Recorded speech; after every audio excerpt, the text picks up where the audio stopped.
Fingers crossed that it records. Otherwise, you're on your own. Just kidding. So pretty simple scene here. There are some photographic elements here, like the rocks and this little well. They are just entirely 2D. This is a project that I've been working on for a long time, actually. Still working on it now, today, actually. But these are photographic elements, and then there's some 3D elements. So I have already activated the layer panel over here. Let's make sure this is still recording. Looks good. I've already activated the layer panel over here. The layer panel can be gotten from the window, layers, opens the layer tab. So in this layer window already, I have 5 different layers that I've created. How do you create a layer? You select an object or multiple objects. You would right click in the window. And you would say, add selected actor to new layer. And that's going to create a new layer with those objects in it. And you can also add things to existing layers. It's pretty straightforward, right? You just right click on the layer if it already exists already and say, add selected layers, add selected actors to selected layers. You can also remove things. I've already added a bunch of stuff here. So let's check out some of these layers. I have a background layer, a layer called Ducky, which is a little rubber ducky. I have a foreground layer, which is some grass and some rocks. A middle ground layer, which is some grass and rocks. And then the pool and the skeleton. Let's look at the ducky layer. I click on ducky. Now I just see the ducky. Makes sense, right? If I click on the layer, down bottom here, see there's a little brick icon in the right. It says 1, means there's 1 actor in that layer. If there were 10,000 duckies in this, it would say 10,000. If you click on see contents, it will show you the contents of that layer. Makes sense, right? And then you can just click the back button right there in the middle. So if I was to select the ducky and then right click here and say remove actors from selected layers, should disappear, but it's not. That's strange. Oh, because it doesn't have a layer. Interesting. Yeah. So things that don't have layers will still be visible. So we'll talk about that a little bit later. When you render things out in the movie render queue, there's a little checkbox that allows you to render everything that you didn't put into a layer, which you might find useful if you have 25,000 strands of grass in the background and you don't want to go and select all of them manually or in the outliner. You can just check that box and it will render everything that isn't in a layer on one layer. It's like a default background layer you could think of. Here, let me just add this ducky to a new layer then. You just call it layer 1. So now when I turn off layer 1, ducky disappears. If I turn ducky layer on, there's nothing in ducky layer anymore because I took it out. See, it doesn't even have the brick icon and the 0, just nothing. Let's put the ducky back in the ducky. Add selected actors to selected layers. And let's get rid of that new layer that I created. Does that make sense? Pretty simple to add things to layers, right? So you can have as many things as you want in a layer or as few things as you want in a layer. So here's the ducky. Here's the pool. So the pool by itself, the pool has many different other actors in it. Not that many. 4 different actors in it. Skeletal mesh, the mesh of the pool. There's a little cylinder, that's the water. And I guess the jaw of the skeleton is a separate asset too, so that I could open it. To remove things, instead of right-clicking, you can also just go into, click the, You can click the See Contents button. And then when you go into See Contents, you can just click the X to the right there. Just remove the things that you don't want. I've already set this all up in the interest of time. There's the middle ground, just some grass and some rocks. There's a foreground. The way that you structure this should have some sort of purpose and reason, right? If you don't need to create layers, then why waste your time doing it? If you don't need some reason to have the skeleton and the pool separated because you're not going to color it individually, or you don't want to slide some sort of green screen video behind it, then don't put it in a different layer, right? We're only separating things out so we have these pieces so that we can modify them in post-production. I just created a bunch here, so we have some options today. So when you have these things, now what's the next step? What do we have to do?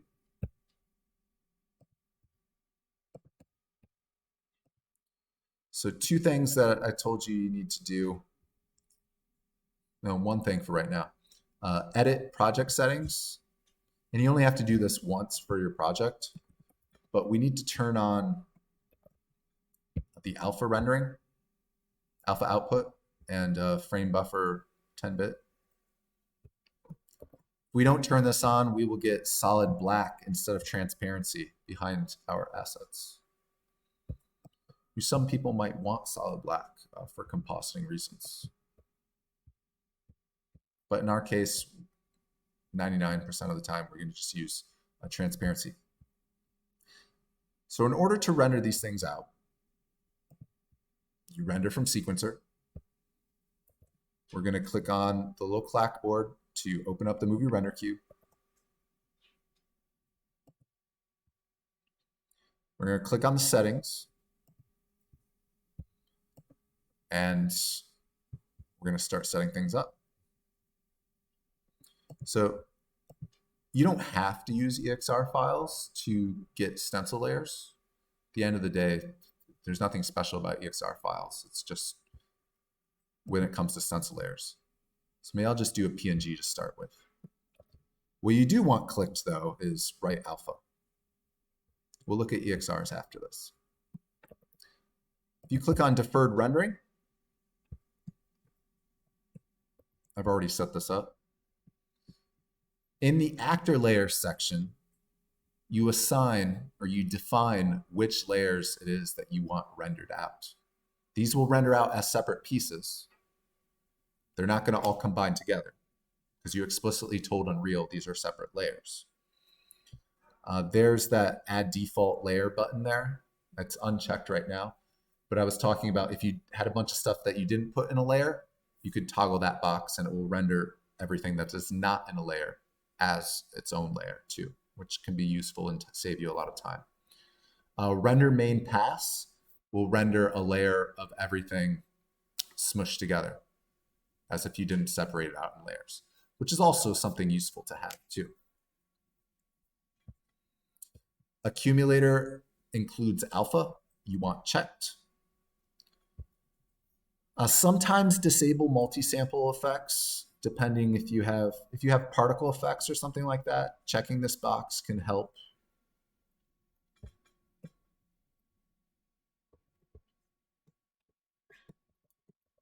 Let me just add these manually. So traditionally, this looks like this when you open this up. Then you click the little plus. I have 5 of these things, so I'm gonna, you know what? Let's just do 1 for right now. I'm going to say which one it is that I want to render out. Ducky. Okay.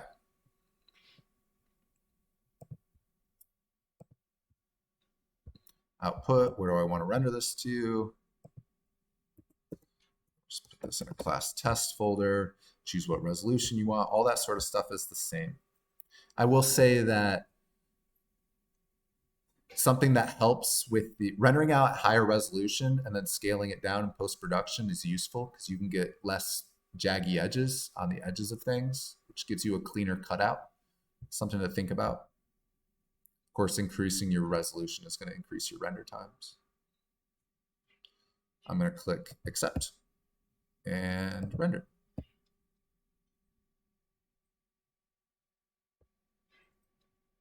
I should just see the ducky pop up here in a second.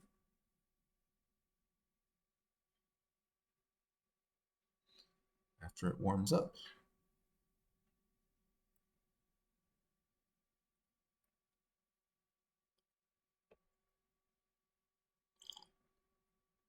Has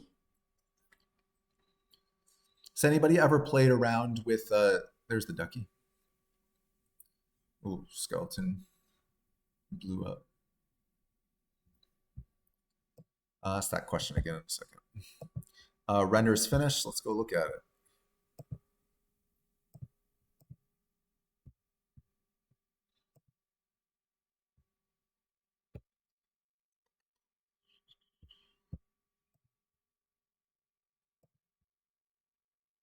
Let's test. Yeah. So because I had that checkbox for render main pass on, it rendered everything, which again is useful.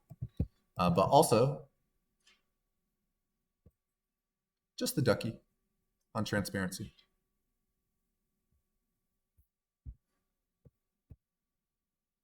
Jaggy ducky. Check this out.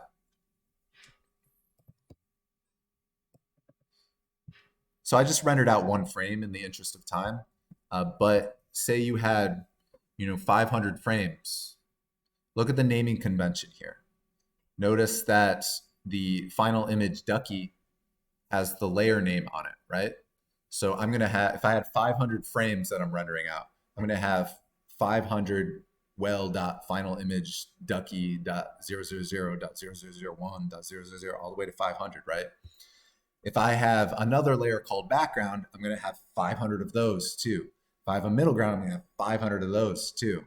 So if I'm rendering out 5 different layers plus the default background, that's 6. 6 times 500 frames. It's a lot of frames, right? All separated out. This is a case, and that's PNG or EXR. This is one case where maybe the multi-layer EXR appeals to people because you don't get a huge long list of things. You would get one long list. You wouldn't get the ducky and the background and the foreground separated out. So you wouldn't have, what's 6 times 500? 3,000, right? You wouldn't have 3,000 files. You would just have 500 EXRs because all of those layers are packed into the single EXR file. And then you get an EXR file for every single frame of video, right? Does that make sense? Yeah. So whatever works for you. I think, like I said, the multi-layer EXRs, we haven't looked at that yet, but it's kind of clunky coming from Unreal, especially with After Effects. So I would maybe suggest not using multi-layer EXRs. But let's just render everything again, but with not After Effects, with Unreal. Let's render everything again. We'll still stick with PNGs for right now. When we switch over to EXRs, it's going to be the same thing. So I'm going to add my other, how many layers? We have 5 layers. I'm going to add my other ones. G, foreground.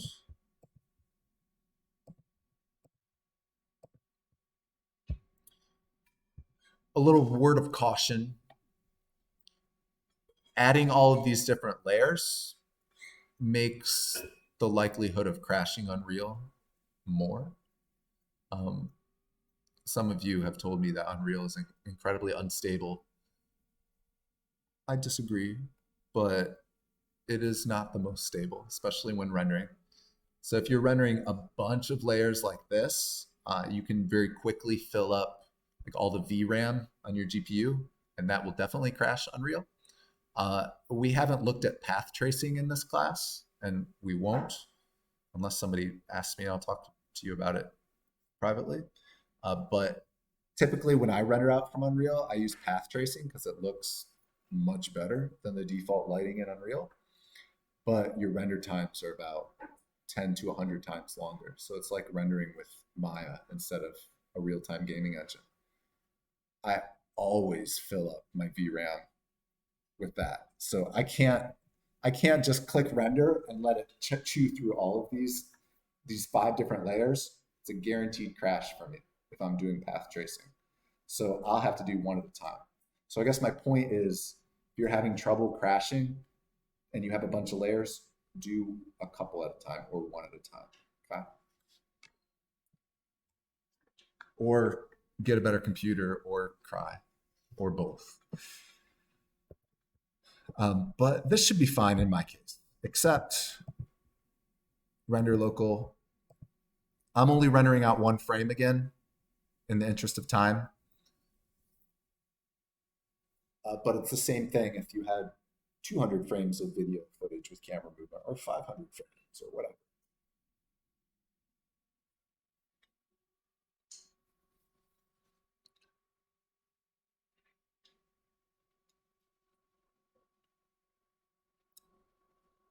The shot, I purposely gave it a little bit of a warm-up time when rendering.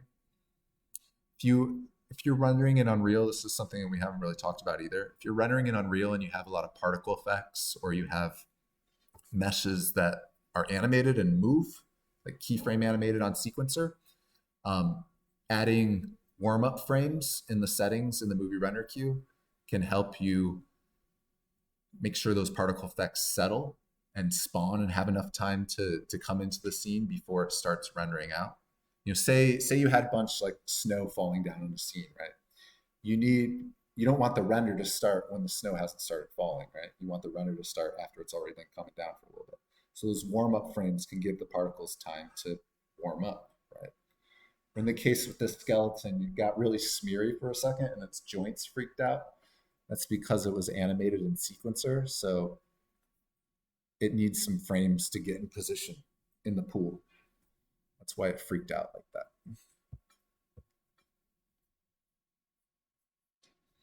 Come on.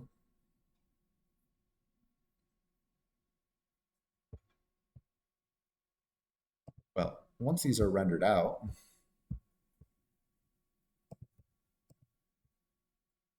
I have some other ones rendered out already.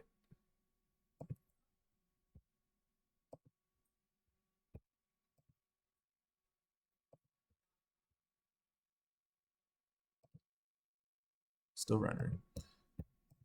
But I have some old ones that I rendered out already.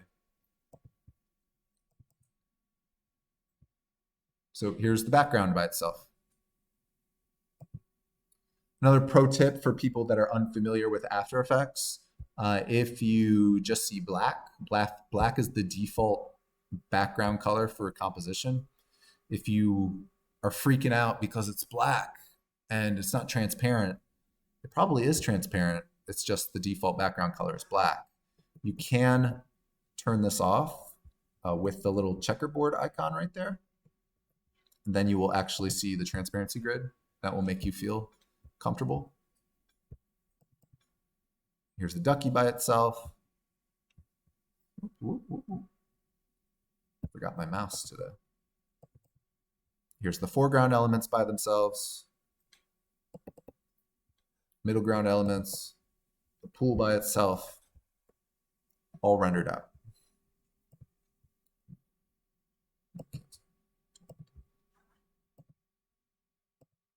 All right, yeah, that render finished. That render finished, and it's pretty much the same thing that I'm showing you right now. So now you could create a composition from something, and then you could start layering in your files. So here is a pool separated out on top of the pool, right, on transparency. So then you could place things behind it. In my case, this shot is from, let's see if I can show you what the final shot looks like.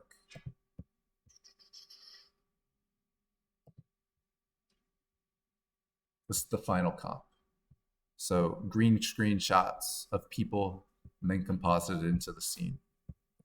I'm also fucking insane because I rendered this out at 12K. Which I don't advise. But that's kind of the idea of this shot and why it was rendered out in separate pieces. So let's take a look at that. Oops.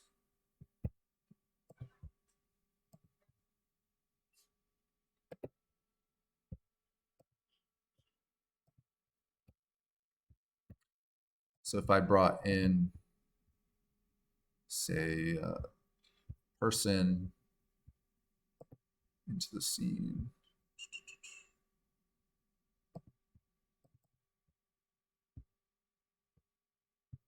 where's the PSD file? Oh, there it is. This hasn't been keyed out yet in this example.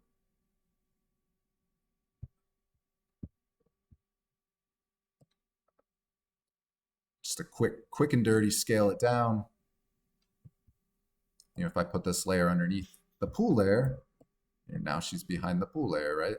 I haven't plugged in the ducky yet, so there's a hole. There's a hole in the ducky right there where the ducky is. But then you can go ahead and do your keying how you would normally. In this case, I would just mask this out really quick and then do key light to it.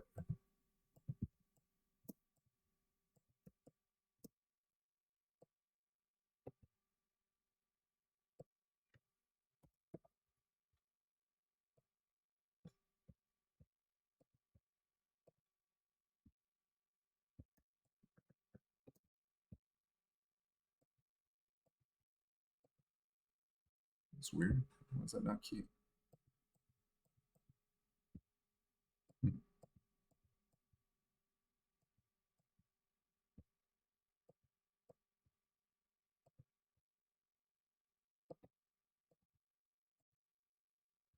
Why is that not key? Sometimes I can't tell if these are graphical problems because I'm running so many problems or so many programs right now. Or what? Well, you know what I mean. Keying her out. It's not our goal today. Oh.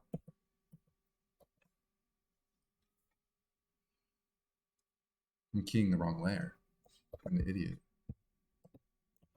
Come on, guys. You got to help me out. You're leaving me hanging today multiple times. I thought we were a team. See how it is. I'll remember that.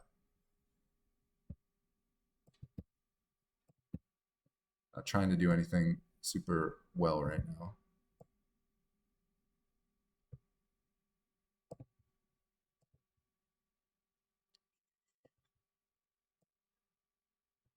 Boom. Now she's behind the pool, or if you wanted her there. In my case, I don't put her behind the pool, I put her in the pool. But for our purposes, one example of how using layers is useful. Now, you have to make a decision. Is it worth me doing all this stuff with layers? Is this something that I can just do with rotoscoping and put this post-production? Is this something I could do just with like the pen tool in After Effects? Maybe. That's a decision that you have to make. Again, these are just tools. I'm just showing you different tools to have in your tool belt when you do these things.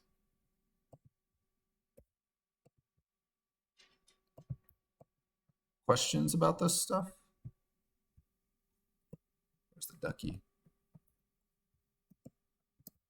And where's the foreground rocks?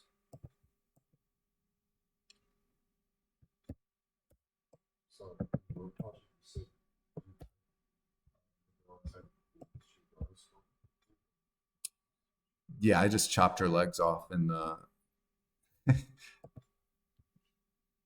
She's one of my daughters, so I'm allowed to chop her legs off. I just masked her legs off in the...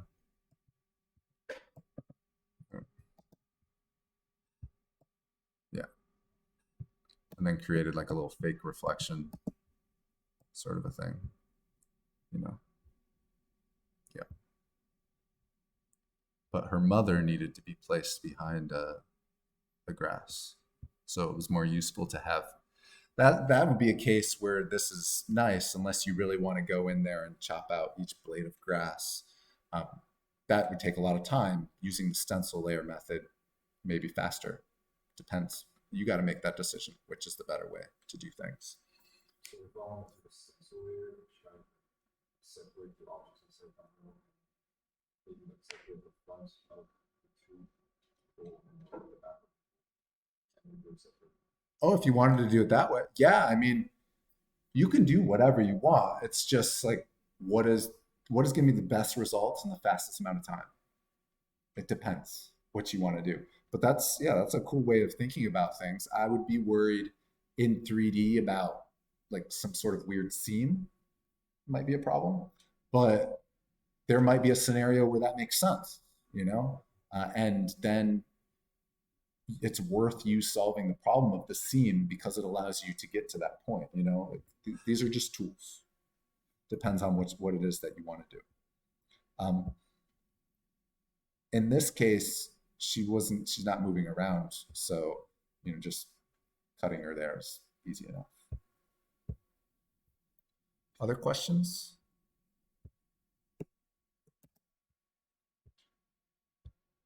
All right, let's look at EXRs then.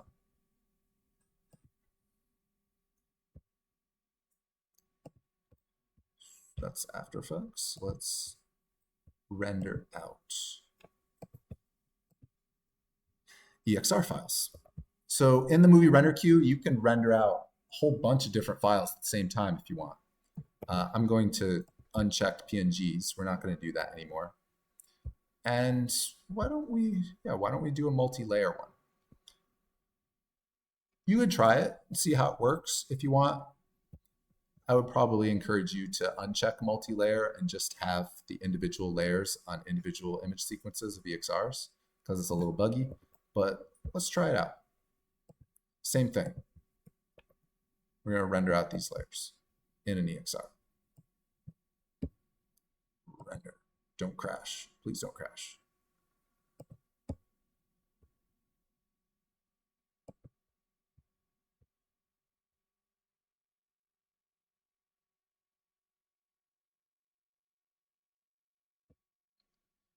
So these jaggy edges on things, if I look at, say, the ducky,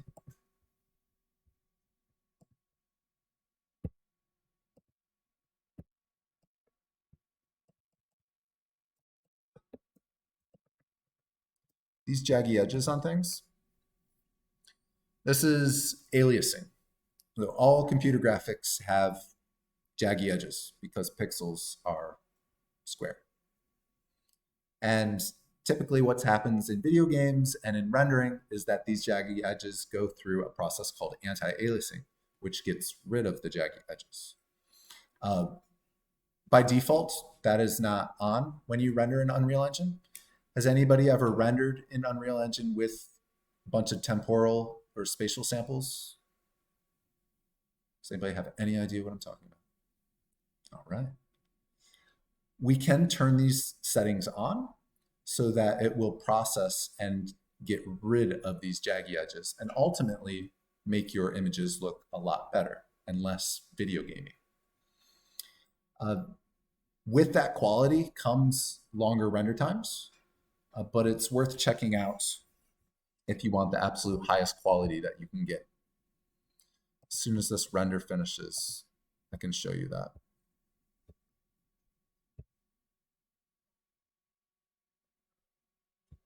Just need to wait for that to finish. It's pretty simple to do. You just put numbers in a box and say, I want more samples. The more samples you have, the finer fidelity it is, the less jaggy edges you have. There's two types of sampling. There are spatial samples and there are temporal samples. Spatial samples are more resolution, which would be helpful in this case of the duck. And temporal samples are more useful for motion blur. Perhaps you've rendered something out from Unreal before where it is something that's moving. Say me waving my hands like this. Okay, like I'm a 3D character. I'm waving my hands. I'm not video footage. I'm a 3D character. Me waving my hand like this, and you render it out, and instead of like a cool looking motion blur that is very smooth, you see a lot of like ghosting and streaking. You almost see like ghostly images of my arm at different points. That can happen because you're not rendering with anti-aliasing and you're not using any temporal anti-aliasing samples. So if you cranked those samples up, you would get a nice smooth motion blur, which would be very cinematic looking and less video gaming. I can show you how to turn those on. This is done, but it's not done.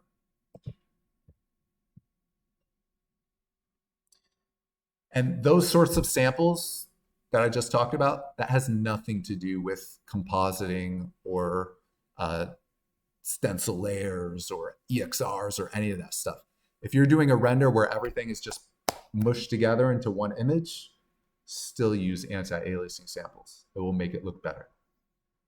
Oh, now we're rendering. This is almost done.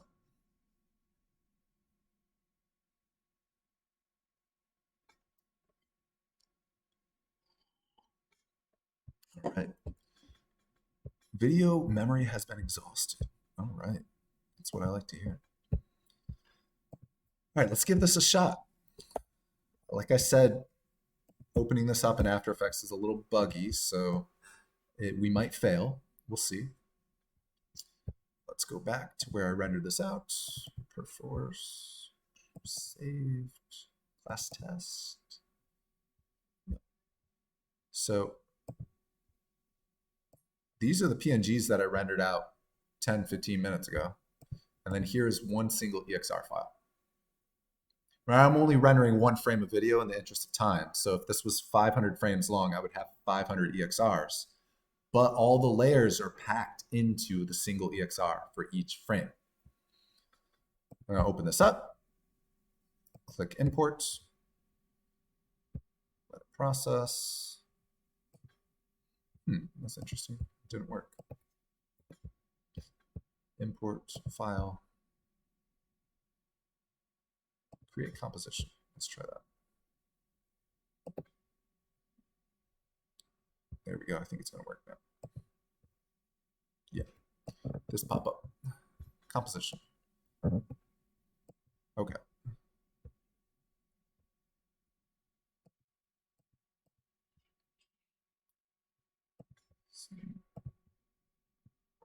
Zoom in here. Everything's kind of named the same, so it can get a little confusing. But in this folder that I'm selected on here, these 4 different elements in this folder, this is what came out. Ignore this stuff. That's from before. The stuff in the folder there is all from that one EXR file. And if I looked at this composition, it's neat. You get a little contact sheet which shows me all of the different layers. I'm going back to photography terminology here. Shows me all of these layers as like a contact sheet, spread out like this. So I have all these pieces separated out, which is kind of neat. Oops. But if I click on the assemble one, then they're all assembled as their own individual compositions. Let's click into one of them. Let's click into the ducky one. So here is the one EXR file.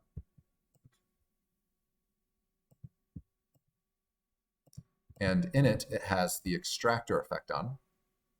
The extractor effect is looking at the ducky layer. That's why we only see the ducky.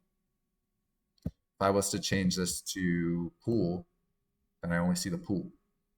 So you have one EXR file, then you got to tell After Effects, what is it, which layer do you want to see from that file? So you have to decide, is it worth your time to go through the EXR file sequence and say, okay, this is the pool, this is the ducky, this is the foreground, using the extractor tool in the drop-down menu? Or is it easier for you to just have these as separate image sequences and import them into After Effects that way? Ultimately, it's going to give you the same thing. It's just an organizational thing. Let's go back and just do this again real quick. If I was to take, let's get that out here. Here's my original EXR file. I'm just going to make a new comp from it. So in this EXR file, I just see everything, right? There is no effect attached to it. I'm not extracting anything. All the information is in there, but I haven't extracted it yet. In the effects and presets section, there is an effect called extractor. Extractor R, EXR, extractor. Put that effect on, and then in the drop-down menu, you choose what layer it is that you want to see. Ducky, pool, foreground.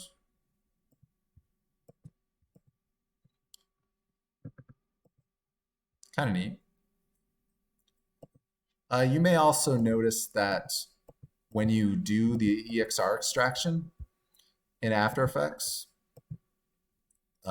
the gamma settings on the EXR files are different than what is natively used in After Effects. So unless you know about how to use like OCIO color and that sort of thing, your easiest way for you to get your colors back to what you saw before is to just get the exposure effect. Exposure. 32-bit exposure effect. Put that on here and make the gamma 2.2. 2.2 gamma correction. And that will get you back to what you had before. 2.2, 2.4, 2.4 too bright.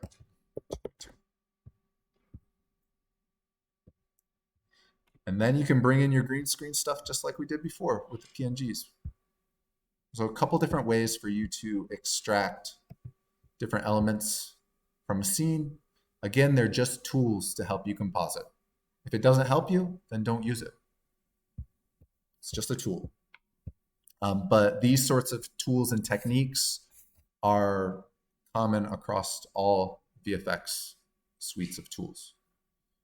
Nuke, Fusion, After Effects, Photoshop. If I was to open Photoshop, for instance, and open this file, which I already have,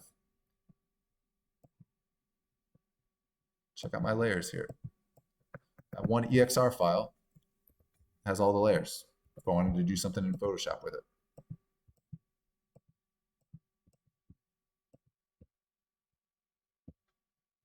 But if you're going to use Photoshop, make sure that you have that EXR IO plugin installed. Otherwise, it won't work in Photoshop.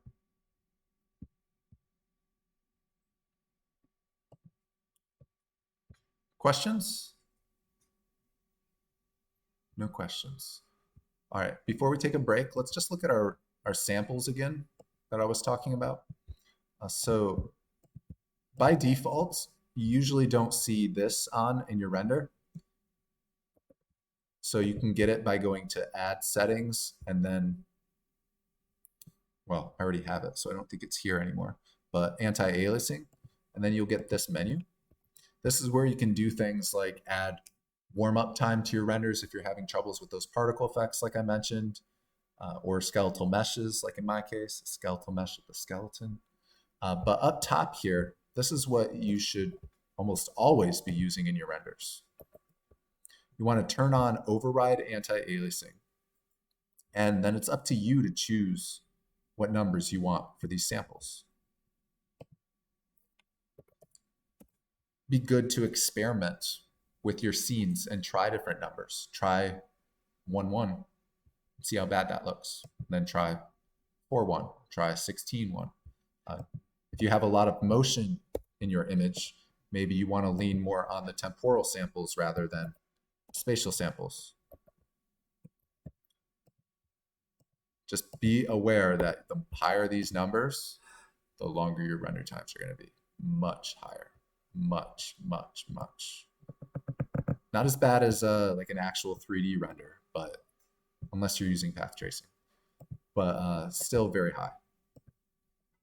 I had a render of it was like a 30-second scene one time, and there was a lot of fog and glow, and I was rendering it with path tracing, which made the light super sexy, and it took about 49 hours to render. I don't even know why I'm using Unreal anymore at that point. It's like, just do that in Blender. But yeah, it took a long time. Not a real time gaming engine anymore. Almost. 30 seconds. Yeah, and it renders for like 2 days. It's crazy. Um, yeah, it was like I cranked up the samples obnoxiously high, and I think I probably could have done, I could probably cut that way back, but it was still a long render. So yeah, I would encourage you, even separate from any of this stencil layer stuff and compositing, you should definitely experiment with playing around with these sample counts and overriding the anti-aliasing. It'll make things look better, less video gaming. I usually render out, these are like 20 or higher. It depends on what your subject is. If your subject has a lot of motion blur, then you want it high. If your subject is like has a lot of fine detail, like fur and stuff, you're going to want more spatial samples. It depends on what you're rendering. A really good video of didn't we watch the like the first class? We watched the video of like the meerkat versus the eagle in here. Did we watch that video? No. Hmm. Well, things with fur and hair, you need more spatial samples. Otherwise, you'll get jaggy hair. Okay, let's take a break. Let's come back at 3:45 and look at some other keying softwares. Okay. I need to wrap like 15 minutes early today. So we'll wrap up early today.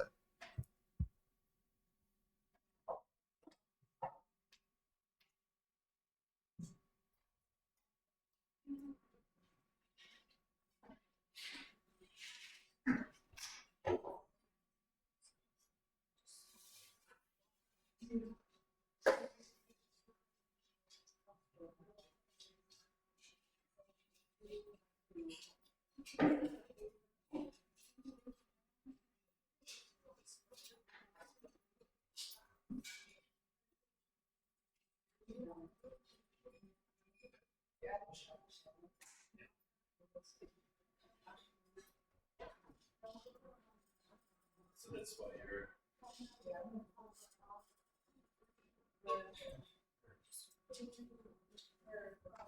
just kidding.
Showing an example of keying with Fusion. You can use the free version with DaVinci Resolve Fusion. This is just the pro version. So shot on green screen here. This isn't even video, it's just a still, but keying video and stills is the same thing. I think it's funny, if I was to do this in Photoshop, Photoshop doesn't do as good a job as stills as I think keying with Fusion and Resolve does with stills, which is funny because they're video programs. So we're dealing with lots of flyaway hair here that I want to keep all of this detail. The detail on the shirt edges there. I don't care about the box that she's sitting on because I'm just going to cut that out with the pen tool or rotoscope it out manually. But I'm more concerned about all the hair. And this is not even a good green screen at all. So Fusion is node-based. You may have heard me mention Nuke before. Nuke is also node-based like this, but Nuke is like $6,000 to buy or like $500 a 6 months. It's crazy. You can get a non-commercial version for free, but it's limited to non-commercial projects and 4K. Fusion is, I like to think of Fusion as the poor man's Nuke.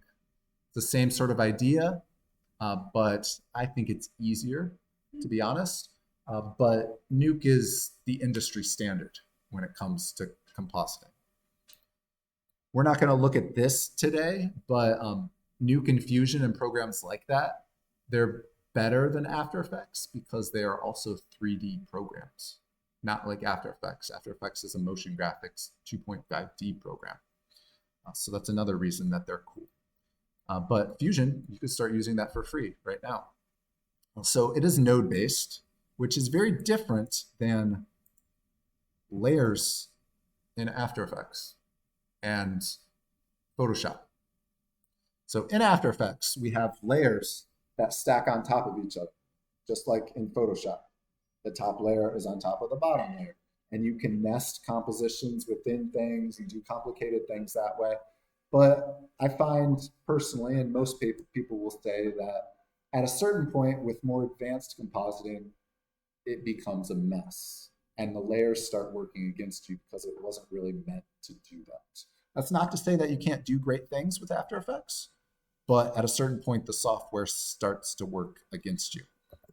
So let me give you a little taste test into node-based compositing with Fusion. So these are all my nodes for this key right here. This has been fully keyed out with beautiful hair detail. And I'll even put this on a non-transparent background so you can see. Beautiful hair detail. Looks just like the green screen. Pretty awesome, right? After Effects looks very harsh and chunky, and this is much better. So let's just break down this shot real quick. So the way I usually break down After Effects shots, I know we don't talk about keying a ton in here. We kind of just like click the key light button and the eyedropper and adjust the clip values and cross your fingers and there you go. Usually when I'm doing key on something, whether it's in After Effects or some other sort of program, I will break that key into multiple pieces because the strategy that I use for her hair right here is very different potentially than what I would use down here on her arm or over here or wherever. So trying to get everything in a single key with key light and After Effects usually does not work very well. Because let's look at this green screen. It's kind of uneven. It's not bad, and I still got a great key out of it, but it's pretty uneven. So if I wanted to key out her hair and her leg here at the same time, they're very different greens. The green up here is different than the green down here. So if I want to get her leg with the same key that I'm doing the hair, I'm gonna have to adjust and crank that black clip value in key light. And when I crank that up, all right, cool, now I have the leg keyed out, but at the expense of all the fine detail in the hair. So you could be like, okay, well, I have to make, I have to find a happy medium between both. No, you don't. What you should do is you should chop up the image into a bunch of different pieces, even if it's video, and work with pieces individually. With almost every video footage that I'll key, whether in After Effects or other program, I will bring it in and I will mask out the person's head separately. And I will key that separately and their feet. And as long as they don't squat down like this and move around, like it's fine. They're just staying up here, right? I don't have to animate a mask to follow them around or do anything crazy. It's pretty straightforward. This is a little bit more advanced because it's better software, more advanced software, I would say. And also, I've divided her key up into 3 different sections. I keyed the hair using this node called Delta Keyer. I keyed the body. And then I had a pen tool mask that I just did for her feet. So let's look at those individually.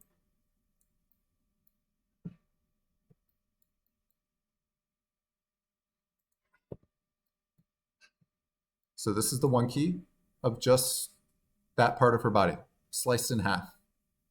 Basically where all the hair is that goes on the background. That's where I stopped, right there at the edge. Then over here at this edge.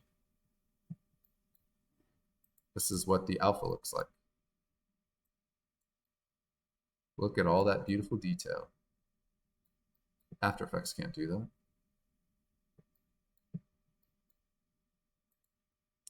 And then we have the body key, which is just the body. But notice that you can see a little bit of the checkerboard through her shoes because her shoes are also green, so there's some spill in there. That's not cleaned up yet. And then those 2 keys, let's just go over the flow. So this is the raw footage right here. The raw footage comes out and it goes into the hair key up top. And in the hair key, which is this node called delta keyer, it's pretty much exactly like key light. You drag the eyedropper on, and then you adjust some settings to tweak the blacks and the whites. In this key up top here, there's also a couple masks that I made. This one mask is for her. There was just like there was just, I don't know why it's on her temple so much, but her eye, the highlight in her eye was catching some green spill. So her pupil was just keyed out a little bit. So that mask is just preventing that from happening. Let me see if I can just turn it off and show you. See the eye just kind of brighten up a little bit? It's because it was just getting keyed out a little tiny bit. And then this mask is just for the head itself. Just pen tool, garbage mask. And the body's a similar sort of thing. So those two keys, the way that node-based compositing works, instead of layers that you're stacking on top of each other, you have all of these nodes that come into sections and then you merge them together. So the yellow arrow is a background and the green arrow here is a foreground. So you're just stacking a foreground on top of a background, on top of a foreground, on top of a foreground. You can have hundreds of these if you wanted to. Just keep going. Just keep merging them together. And then this merge here is the body and the hair together. Still didn't solve the keying on the foot yet, but that is done in the next one, which is another merge for this stuff over here, which is the body. Has a couple more masks, pen tool masks. Let's look at what those are. This one here was just a little, the key didn't quite get this green there or something, so I just rotoscoped that out. What is this mask? Oh, this mask is the green for the feet. Oops, let me turn that on real quick.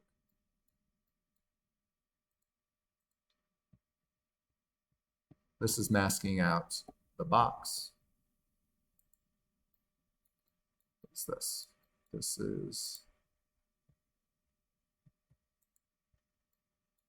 This is masking out the head a little bit. The interior of the head, none of the hairs or anything, just a garbage mat of the head. Garbage mat usually is used to get rid of the garbage, but in this case, inverted, it's keeping the good stuff. The garbage is outside of the mask instead of inside. All those things come together to create this key with her fully cut out, but there's still a little bit of green screen spill on the hair. So we just run that through another node that controls spill. Pretty simple. Spill. How much do you want to clean that up? And with that run through, the green disappears. Before, after, before, after. And also the feet are masked out because we don't want to remove the spill from the shoes. So if I remove the spill from the shoes, then they're not green anymore. So keeping the green on the shoes. And then all that got merged together again, just to put it on some sort of gradient background, just to check the quality of the key. Because sometimes on the checkerboard, you can't tell if it actually looks good or not. I think it's pretty straightforward. It is kind of a shock to go from layers to nodes though. But all it is just a bunch of delta keys and masks, just polygon masks. If you ever used the pen tool before in After Effects, the same thing. The hardest thing, I guess, is just learning the UI. But I highly suggest more people start using it because it's just an amazing tool and free and much better than After Effects. But you don't have to. One thing that I would suggest when you're compositing in any software is that just because it looks good on the checkerboard doesn't mean it's going to look good in the final. Just because it looks good on gradient in this case, doesn't mean it's going to look good in the final. It also doesn't mean it's going to look bad in the final. Ideally, you should do your final compositing on top of your final background. I used to teach background removal in Photoshop to photographers. And one of the things that students would sometimes tell me is that, oh, I'm going to put black and white behind it. If it looks good on black and white, it will look good on everything.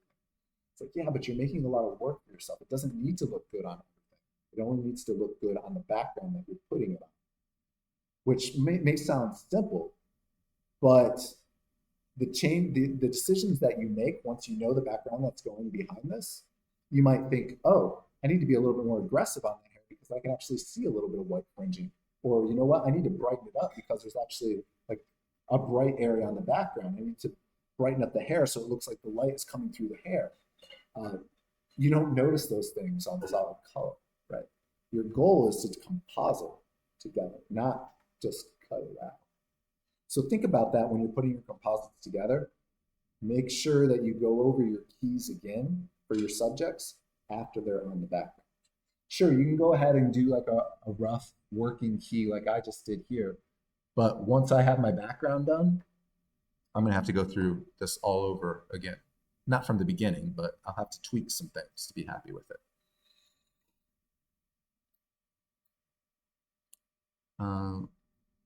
Let's just look at another one. There's another one. This shot is a real family affair, so there's a bunch of us here. Same thing here. 3 keys and the final key removed from the background.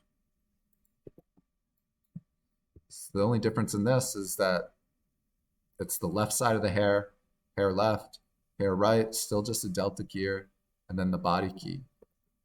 So let's check out those masks. So this one is just this part of the hair. Just that sliver of hair. This one is that part of the hair. Those two get put together. And then this is just the body on the right side. Body on the right side because it had this like furry shirt. So those 3 things get put together. Really just the edge of fur. And then the last thing here is the rest of the body and the feet, which is not the hair anymore. It's just harshly cut out because we need the inside of the body. But then it's nice down here on the legs and the shoes. That was just keyed out and also manually masked. And then those things come together and are merged again to the whole darn thing.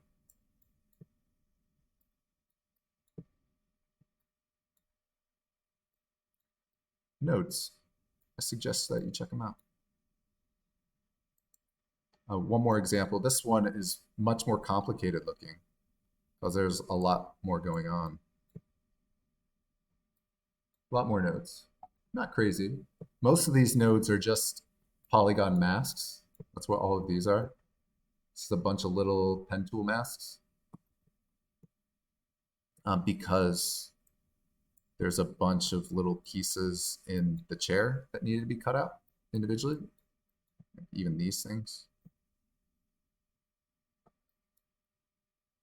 So just to walk through this again, this is the original, and then the first key was just on the hair, which I think looks pretty darn good.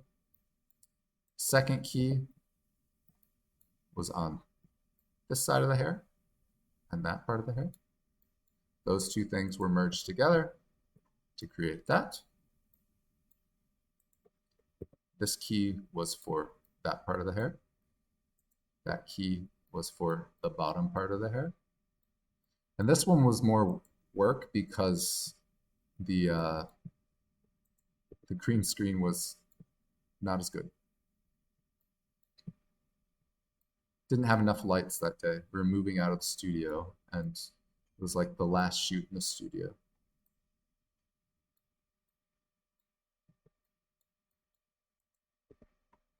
So those hair pieces get merged together. We basically have all the hair at that point. This key is for the back of the leg. Those things get merged together with the merge node.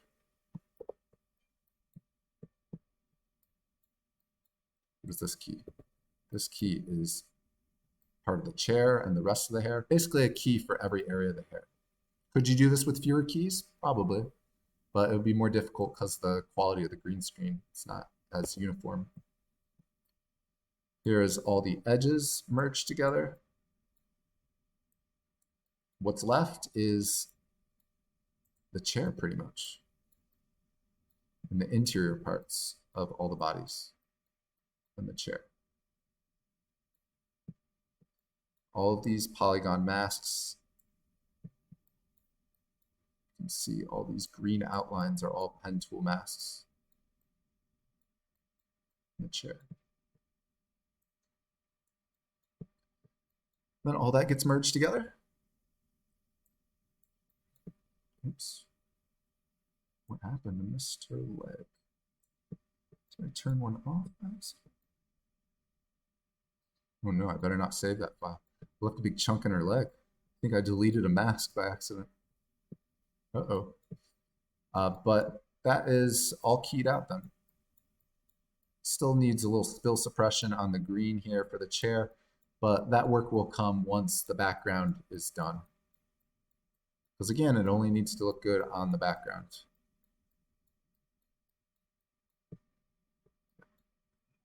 And this shot is going to be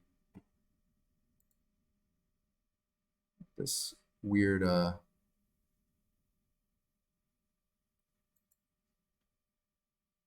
this is just previs here. Where's this at? Where's this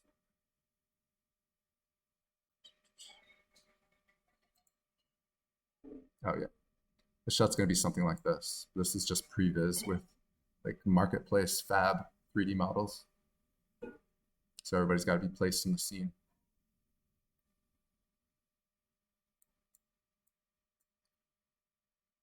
Yeah, so I suggest you check out Fusion. If you don't know what Resolve is, DaVinci Resolve, download it for free. So this is the Pro version, but it's the same features as Resolve once it boots up.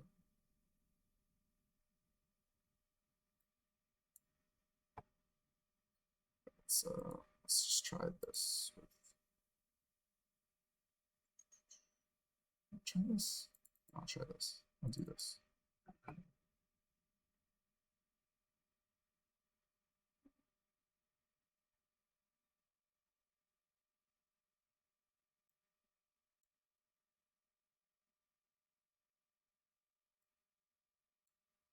So this is the final result of this video here.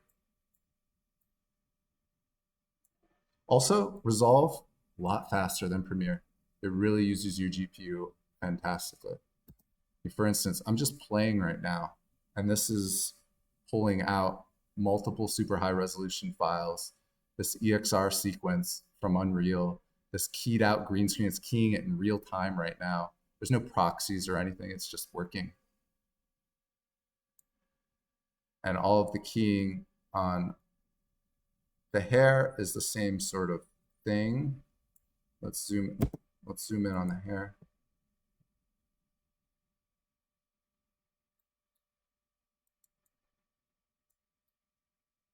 Looks pretty good.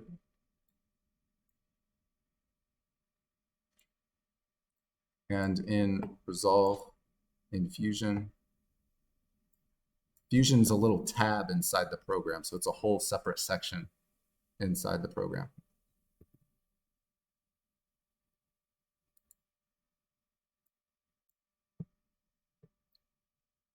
This is a little bit more messy. I didn't clean this one up before class. But it's the same idea with the nodes. All of these keys right here, I just renamed them, but they're delta keys, just like in the other shot.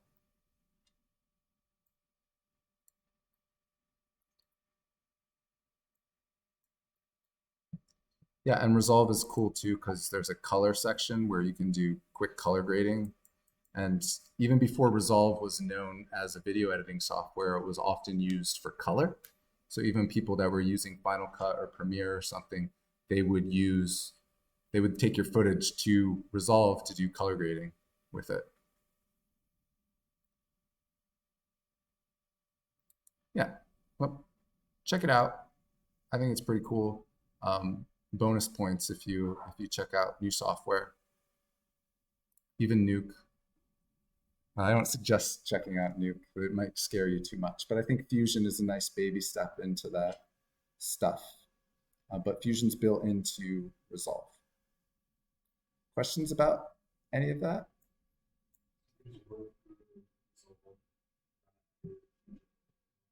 Right, right. So this is, well, Resolve Lite and Resolve Pro look the same. It's just there's a couple features and you can't render out as high resolution. But Fusion Lite or Fusion Resolve, I don't know what it's actually called. The free version of Fusion is built into Resolve. It's a little tab down here. But the way that Resolve works is they kind of want you to use these tabs. Well, they suggest, you don't have to, but they suggest you starting with the media tab to look at your media, and then you go to the cut page, and then you go to the edit page, and then you make your fusion changes, and then you do color, and you do audio, and then you do delivery. That sort of stepping through the tabs and the different sections for things. But yeah, Fusion is just a section. So you just bring in a clip. I guess we could do it right now. New timeline. Timeline. Oh, why is she cropped? Oh, because it's the default project was 916 instead of 16.9. My bad. Use project settings. Sure. There we go. And then just going to the Fusion tab or right clicking on here and going to open in Fusion page. It's just going to open the Fusion page. And then you have the footage right here. You know about the 1 and the 2 with Nuke, how you can get the little dots down bottom, like to put it in the viewers. Yeah. So the only thing that we need to do here is just a delta keyer, grab the eyedropper. This is compressed MP4 footage, so it might not look great. The reason I don't see any changes is because I'm looking at the original, those little dots under there means I'm looking at that node. I want to look at this node, so I can click the dot or hit the 1 key on my keyboard. Now I'm looking at the delta keyer.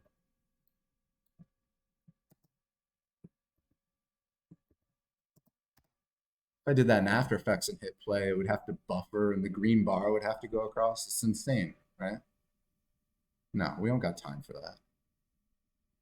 And this is a little chunky because it is, it still didn't key out the rest of the stuff there, but it's a little chunky because it's compressed MP4 video, but let's just take the gain up a little bit. There we go.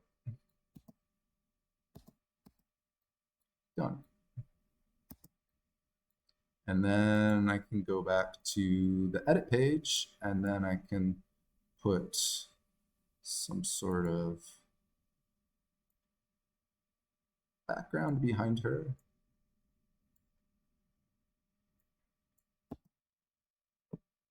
So simple. Dream come true. She looks happy. Deliver it. Yeah, that's it. Same thing as Nuke, but less scary maybe. Yeah, like Nuke's become the industry standard that because it's the industry standard, they don't care about making it nice for newbies. You have to like go through the grind to become a Nuke person, you know? So it's scary. It's very scary. Okay. Questions? Other questions? So I just downloaded There's two versions. The normal one. The Studio's the $300 one. You just want the free run unless you want to buy it. And so Fusion is inside the version. This is the free version of DaVinci right here. Fusion also comes as a standalone program, the professional version of Fusion, which I usually don't use. I usually use Fusion within Resolve, but there was just a couple features that I needed the pro version for, so I was using it for that. But yeah, this is what you would download for free and have that. You could do everything I just did for free. Just you can't export 5K or 6K. You're limited to 4K. There's also a couple other things like the rotoscoping in Fusion uses this thing called Magic Mask, which is pretty cool. Like you draw, I want to remove this from the background, and it does a really good job at sucking that out, like the roto brush in After Effects, but better, I think. That is not in the free version. And then there's some, I mostly don't use, I don't use most of the paid features, to be honest. And then there's a noise reduction node that I'll use if I have like grainy footage. In this case, I used, where's that at? Oops. Oops. No. This, yes. Yeah, so I use this Magic Mask node, which you won't have access to. It's going to complain about being the free version. And then I use this noise reduction node sometimes, just if you have like noisy digital footage, helps clean it up. Yeah. See if you can tell the difference here. Oh yeah, look, can you see that? Or maybe I'll do a side by side.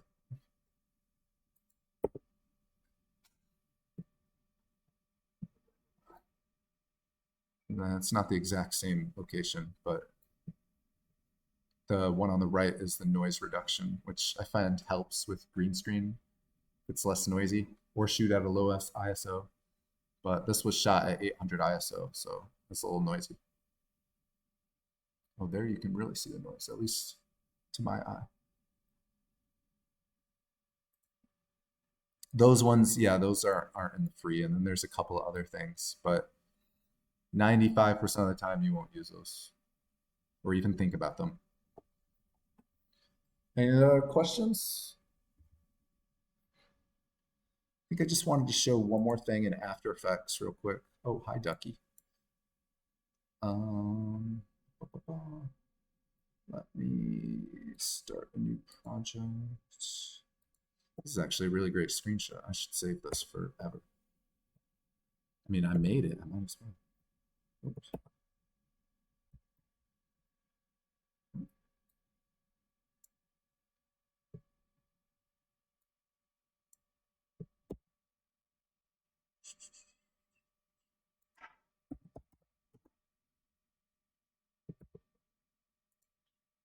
Oh, you know what?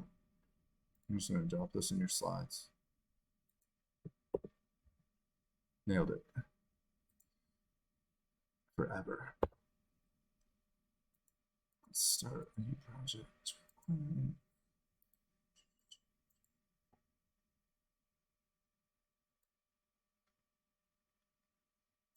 Looking for downloads.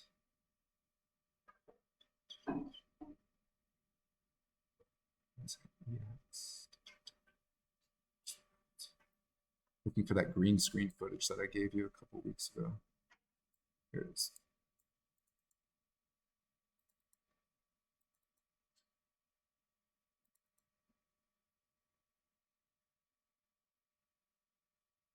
Sure, let's just pick red guy. This guy is on green screen, but maybe we can still do the roto brush.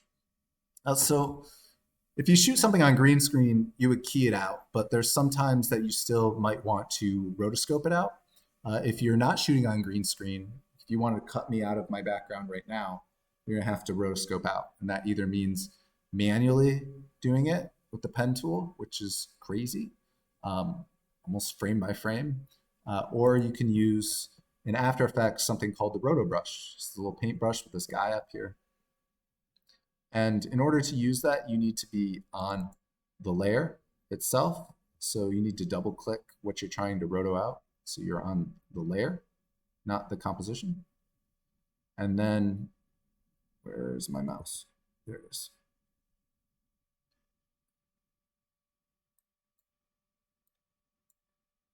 Oops, oops, oops, oops.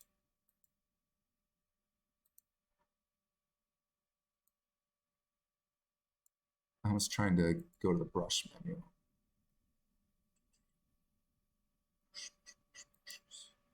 There we go. Just increase my brush size a little bit. Then you just paint the stuff that you want to keep. And it kind of starts to keep it as he moves around, right? You pause it, paint back to the areas that messed up, continue. Whoop, forgot his arms, paint them back, paint them back. On green screen, it doesn't really make sense because you're gonna get much better results keying, but maybe your green screen is low quality, or if you shoot not on a green screen, then you have to roto.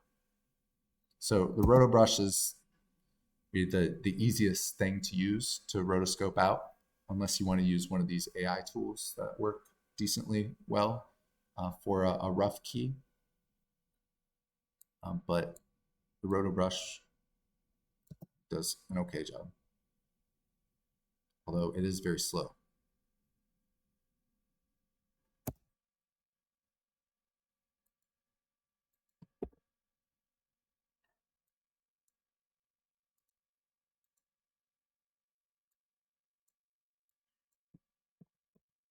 One thing that you can do with the roto brush is that it's very similar to like a refine mask in Photoshop. So up top here where his hair is, we kind of lost all that detail. If you hold down on the little brush, little person icon, it says refine edge tool. If you get refine edge tool, actually looks like fur or hair with a paintbrush. And then you paint where you want to refine.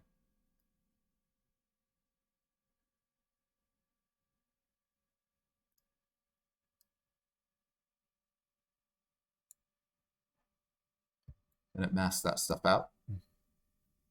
It looks like a weird medieval painting right now.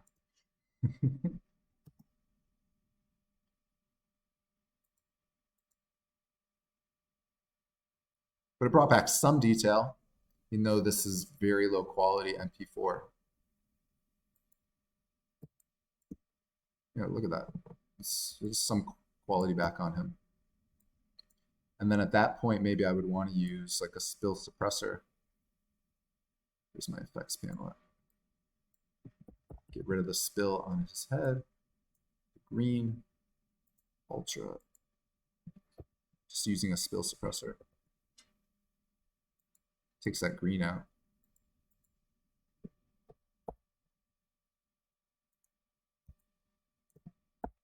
He's still very red, but that's not my footage.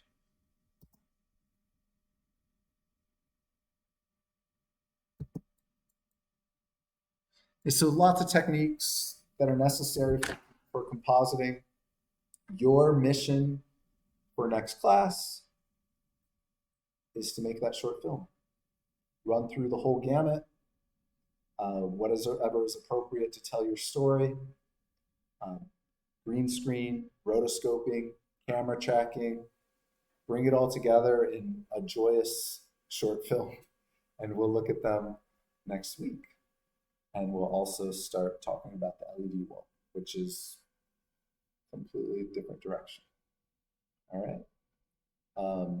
Make sure that you post to the assignment on Discord if you haven't uploaded your footage already. I haven't checked it yet because most of them came in a couple hours ago. And then before class next week, also upload your short film. I think I might make in the interest of time, next week before class, I might make like a spreadsheet and you can put your link in there so we can just click through them real quick. I'll download them or something. Okay. I have to step out a little early today, so I think we'll wrap it up right there unless there's any questions.